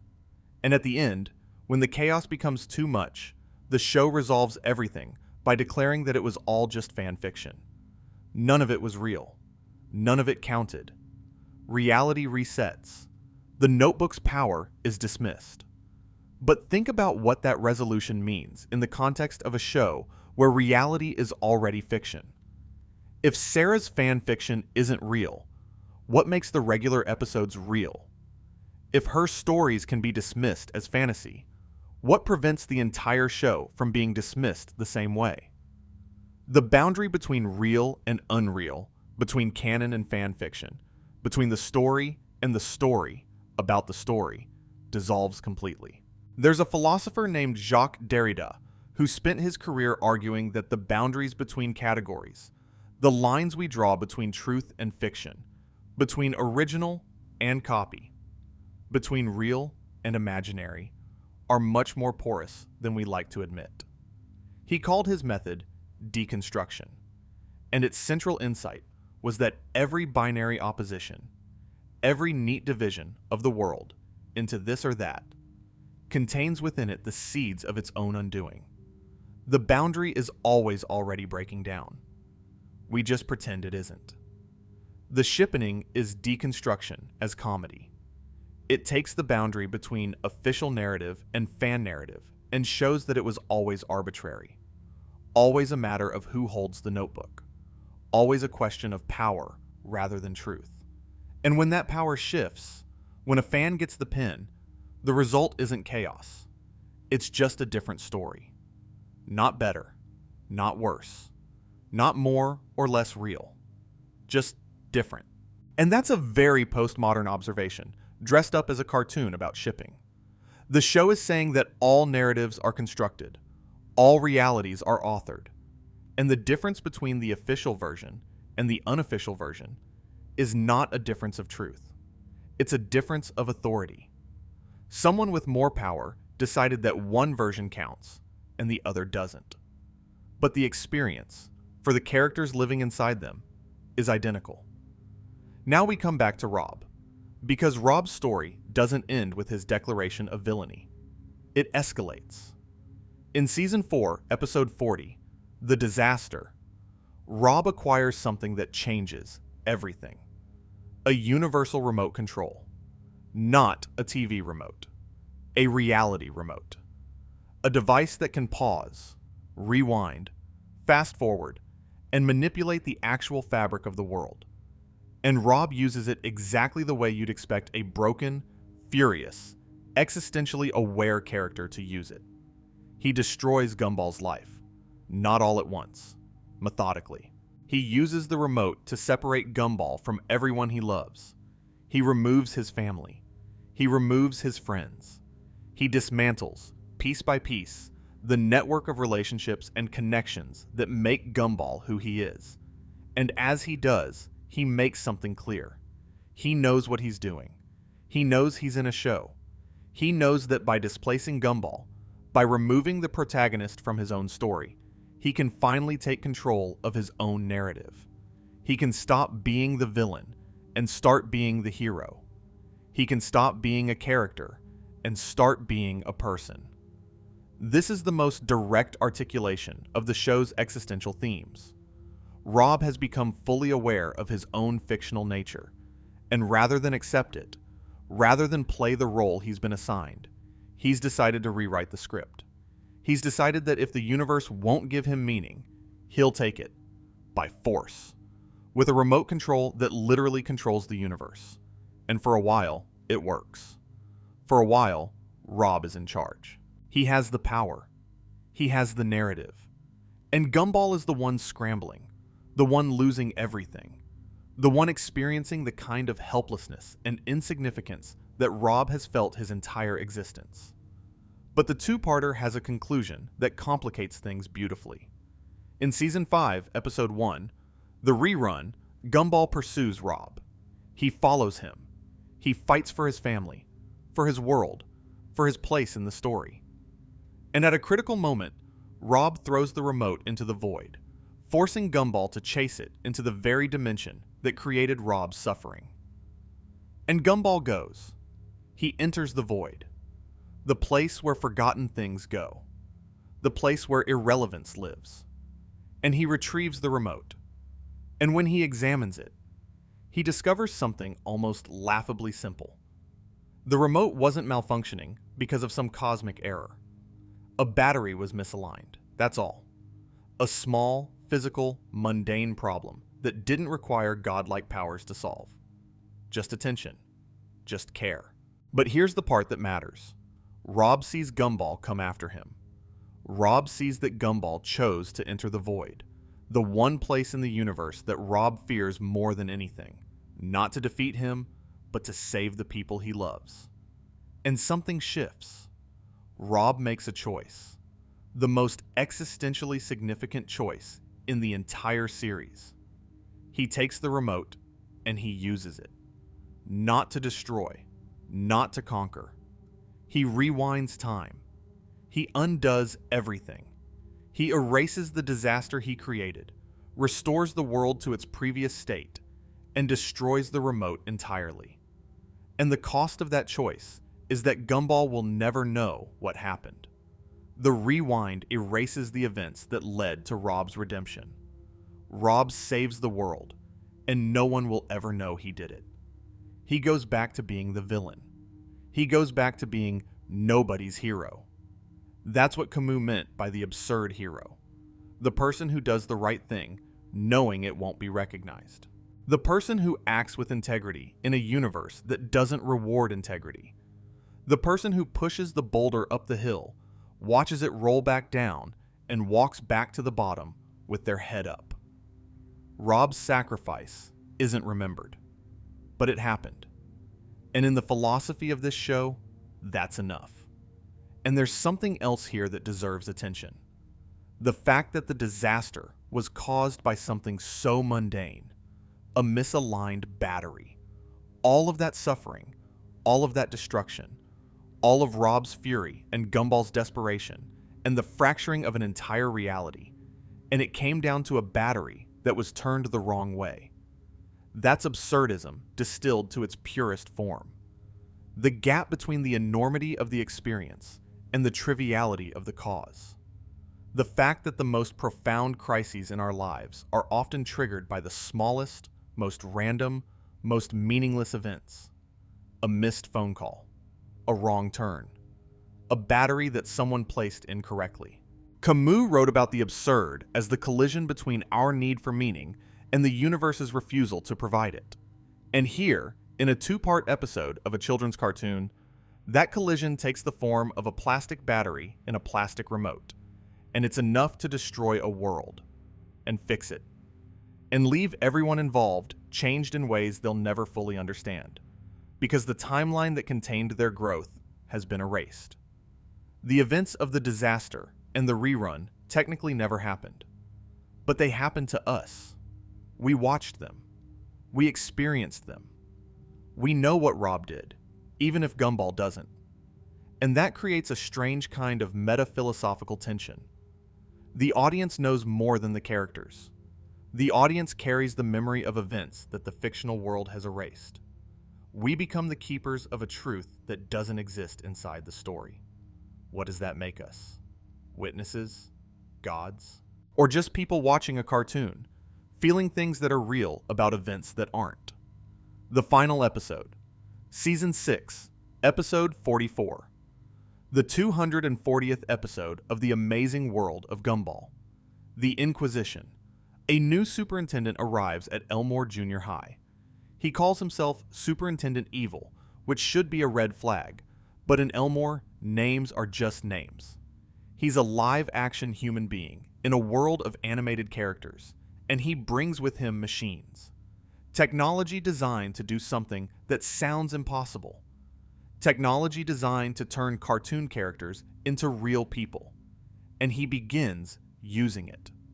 Students are processed through his machines and come out the other side transformed. Animated characters become semi-realistic humans. Their cartoon logic is stripped away. Their exaggerated features are normalized. Their vibrant, impossible bodies are replaced with something that looks like a person from our world, from the real world. Gumball and Darwin resist.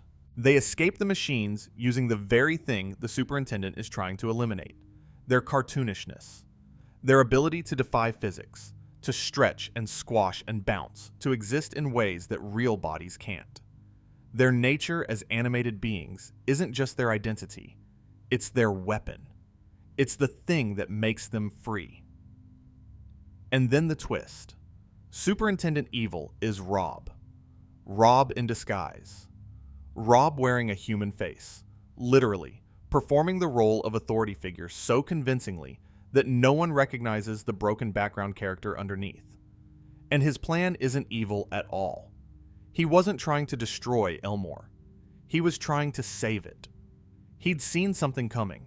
Something worse than any villain, worse than any scheme, worse than any misaligned battery in a reality remote. The void was growing. The void was coming, and the only way Rob could think of to protect everyone was to change them, to make them real, to remove them from the category of fictional character and place them in the category of human being, where the void couldn't reach them. But nobody listened. Nobody believed him. And in the final moments of the episode, the ground beneath Rob's feet cracks open, and beneath it is the void. The dimension where forgotten things go. The cosmic garbage dump of irrelevance. And it's swallowing Elmore. Rob falls. The screen freezes on his face as he drops into nothingness. A dark, distorted version of the show's theme song plays. And that's it. That's the end. The show ends on a cliffhanger. The series, all 240 episodes of it, concludes with the image of a reformed villain falling into the abyss he escaped from. His attempt to save the world having failed because no one would trust the background character with a broken face and a villain's reputation. René Descartes wrote, "I think, therefore I am." It's the most famous statement in all of philosophy. The idea that the one thing you can be certain of, the one thing that can't be doubted, is your own consciousness. Even if everything else is an illusion, even if the world is a dream, even if you're being deceived by some malevolent demon, the fact that you're thinking proves that you exist. The Inquisition asks what happens when Descartes' principle is applied to fictional characters. Rob thinks. Rob feels. Rob plans, fears, hopes, sacrifices. He has an inner life as rich and complex as any character in any medium. And he's aware that he's fictional. He knows he's not real in the way that the audience is real. He knows he exists inside a story, inside a signal, inside a show that could be canceled at any moment.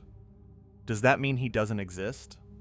Or does the fact that he thinks, that he is conscious of his own fictional nature, make him more real than characters who never question their reality?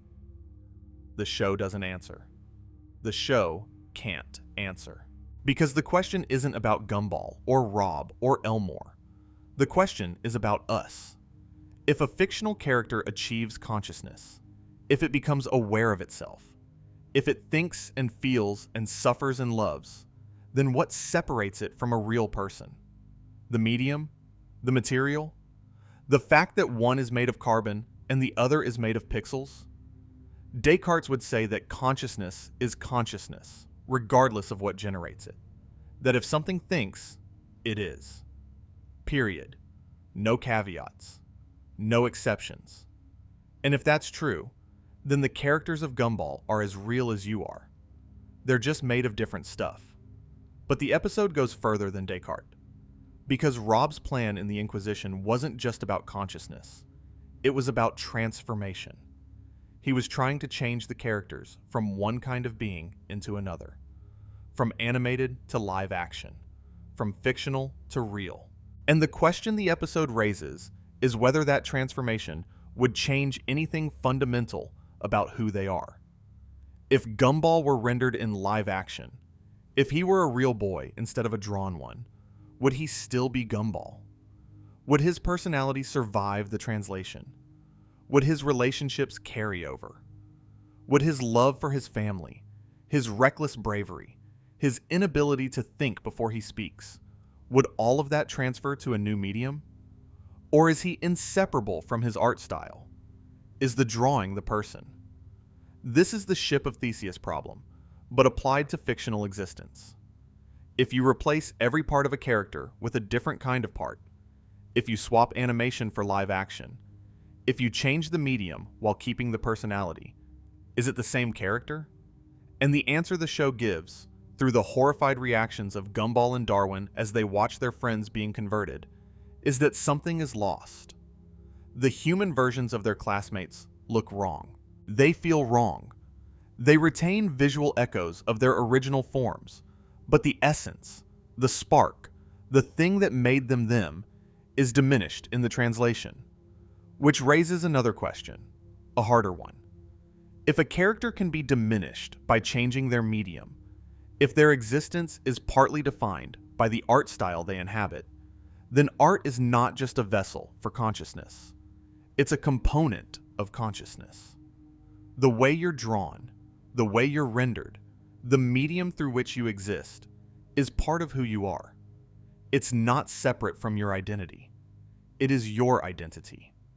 And that has implications far beyond a cartoon, because it suggests that consciousness is never independent of its substrate, that who we are is inseparable from how we exist, that a mind without a body, a soul without a form, a personality without a medium, is not a person. It's an abstraction, and abstractions don't suffer. Abstractions don't love. Abstractions don't fall into the void. Characters do. People do. Beings with form and substance and a particular way of existing in the world, they're the ones who feel. And that's what makes the finale so devastating. Rob falls into the void, not as an abstraction, but as a fully rendered, fully felt, fully real character. And his falling matters because we saw the form it took. We saw the face. We saw the broken, glitchy, incomplete body that carried his consciousness for 6 seasons. And we cared about it. We cared about him because form matters. Medium matters. The way you exist in the world is the world. There's one more thing, and it's the thing that keeps me coming back to this show long after the credits roll and the screen goes dark. The amazing world of Gumball asks a question across its 6 seasons and 240 episodes. It asks it through the void, and through Rob, and through Nicole, and through Richard, and through every background character who might be one bad day away from being erased. It asks it through the animation style, through the fourth wall breaks, through the meta-commentary and the philosophy and the jokes that land harder than they should. The question is this: if a fictional character knows they're fictional, are they more real or less real than one who doesn't know? Think about that. Rob knows he's in a show. He's aware of his fictional nature. He can see the narrative structure that constrains him, and that awareness causes him immense suffering. It drives him to villainy, to sacrifice, to the edge of existence itself. His consciousness of his own unreality is the source of his pain, but it's also the source of his freedom, because Rob can make choices that transcend his role. He can decide to be a villain, and then decide to be a hero. He can sacrifice himself for people who will never know what he did. He can act with genuine moral agency, choosing the good in a universe that assigned him the role of antagonist. His awareness of the script is what allows him to deviate from it.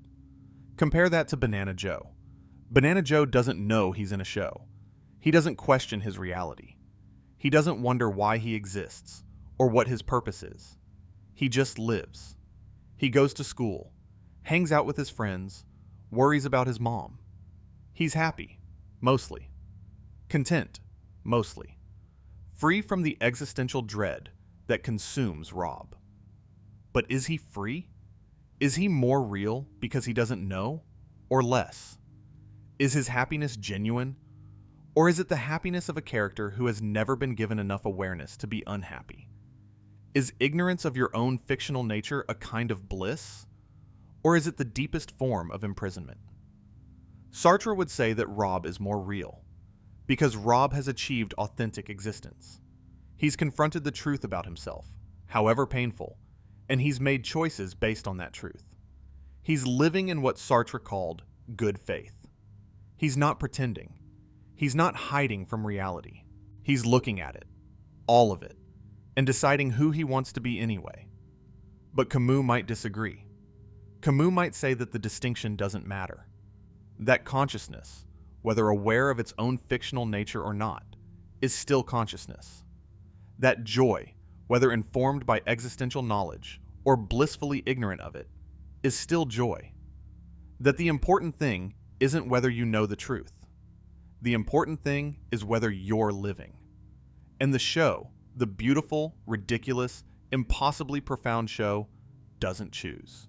It holds both possibilities in its hands. It presents the question, examines it from every angle, and then it ends. Not with an answer, with an image. a broken character falling into the void, the theme song playing in minor key, and a silence that stretches out into the space where an answer should be. That silence is the most philosophical thing about the amazing world of Gumball. Because the greatest questions in philosophy don't have answers. They have responses. They have positions and arguments and counter-arguments and centuries of debate. But they don't have answers. Not real ones. Not ones that end the conversation. And here's what I keep thinking about, weeks after finishing this research. The Amazing World of Gumball premiered in 2011. It ran until 2019. 8 years. During those 8 years, it aired 240 episodes, each one 11 minutes long. That's roughly 44 hours of content. 44 hours of a blue cat getting into trouble, of a goldfish learning to be a person, of a mother carrying the world, of a father sleeping through it, of a villain trying to escape his own story. And in those 44 hours, buried beneath the jokes and the visual gags and the slapstick, the show built one of the most complete and coherent existentialist arguments in the history of fiction. Not in a lecture hall, not in a leather-bound book, not in a subtitled foreign film that plays to empty art house theaters. In a cartoon, on Cartoon Network, between commercials for toys and sugary cereal. That's not an accident. That's not a quirk. That's a statement about what art can be. About where philosophy belongs. About the idea that the deepest questions of human existence don't require a doctorate to ask, and don't require solemnity to answer. They require honesty. They require courage. They require the willingness to look at a meaningless universe and say something true about it, even if the something true comes out of a blue cat's mouth. And that's what makes this show extraordinary. It's a cartoon that knew from the very beginning that the conversation is the point. That asking the question is more important than answering it.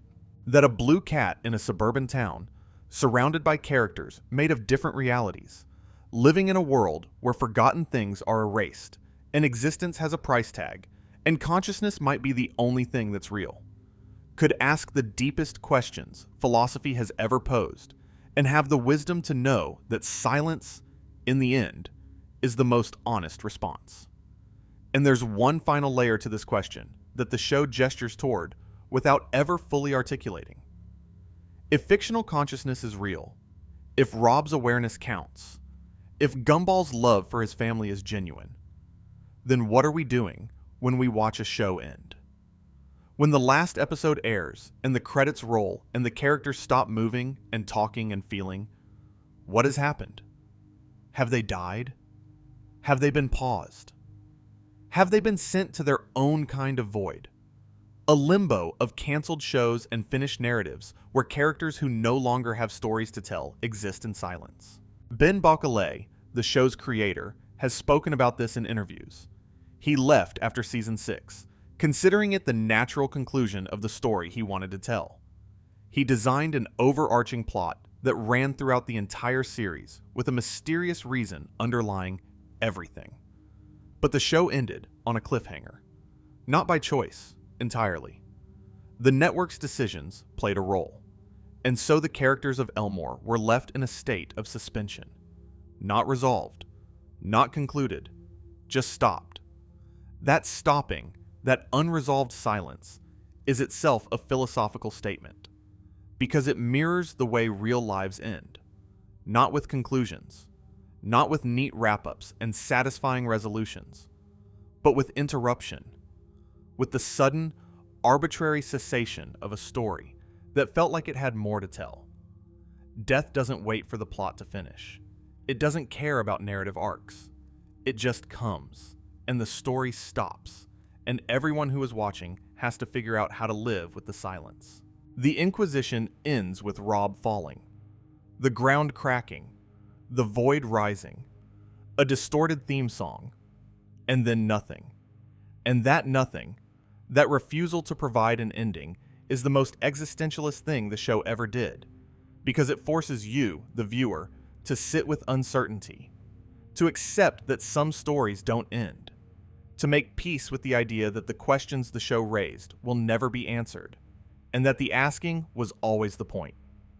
The Amazing World of Gumball ran for 6 seasons, 240 episodes, and in every single one of them, whether it knew it or not, whether we knew it or not, it was doing philosophy. Not the dry academic kind, the real kind. The kind that keeps you awake at 3 in the morning. The kind that makes you look at a children's cartoon and see yourself reflected back. Sartre, Camus, Kierkegaard, Descartes, Nietzsche, Heidegger. They all spent their lives asking the same questions this show asks. They wrote thousands of pages, delivered hundreds of lectures, debated for decades about the nature of existence and the meaning of consciousness and the terrifying freedom of being alive. And a cartoon about a blue cat, created by a French-British animator named Ben Boclet, said the same things, in 11-minute episodes, with slapstick and jokes and visual gags. And it said them just as well, maybe better, because philosophy is supposed to be for everyone, and the Amazing World of Gumball made sure it was. That's the thing about this show that I keep coming back to. It never announced what it was doing. It never said, in the first episode, or the promotional materials, or the interviews that came after, that it was making an existentialist work of art. It just did it. Quietly. Persistently. Episode by episode, joke by joke, character by character, it built a world where the deepest questions of human existence were woven into the fabric of the animation. Where a trip to the void was a meditation on nothingness. Where a glitching signal was a question about the nature of reality. Where a mother's exhaustion was a portrait of Sisyphus. Where a father's laziness was a challenge to the very concept of good faith. And none of it was hidden. That's the remarkable thing. None of it was buried in subtext or encrypted in symbolism. It was right there, on the surface, in bright colors and loud voices and slapstick comedy. You just had to be willing to see it. You just had to be willing to take a cartoon seriously. To look at a blue cat and a goldfish and a world made of photographs and computer graphics and puppet shows and say, yes, this is philosophy. This is real. This matters. I started this by telling you that the Amazing World of Gumball was always about existentialism, that it was hiding philosophy in plain sight from its very first season. And I hope over the last 2 hours, I've shown you that this isn't a stretch. It isn't a reach. It isn't a theory imposed onto a show that didn't intend it. The evidence is there, in the episodes, in the dialogue, in the character arcs, in the visual language, in every creative choice the show made, from the void to the finale, from the first background character to be forgotten to the last one to fall. This is what the show was. This is what it always was. A work of existentialist philosophy disguised as entertainment. A meditation on consciousness wrapped in slapstick. A question about the meaning of existence asked by a cartoon blue cat who never knew he was asking it. So if you're still awake, thank you for staying with me. And if you're not, if you drifted off somewhere between the void and the countdown timer, between Nicole's boulder and Rob's broken face, that's okay too. Because the questions will still be there when you wake up. They've been there since the beginning. They'll be there long after the show is over. That's the thing about existential questions. They don't expire. They don't get sent to the void. They just wait, patiently, for someone to notice them. And tonight, we noticed them. Together. Thank you for watching. I hope you sleep well, and I hope when you close your eyes, the silence isn't empty. I hope it's full of questions you don't need to answer, full of meaning you don't need to justify, full of the quiet, persistent, impossible to ignore sense that even in a meaningless universe, even in a world that might be fiction, even in the dark, just before sleep, you are real, you are here, and that is enough. Good night.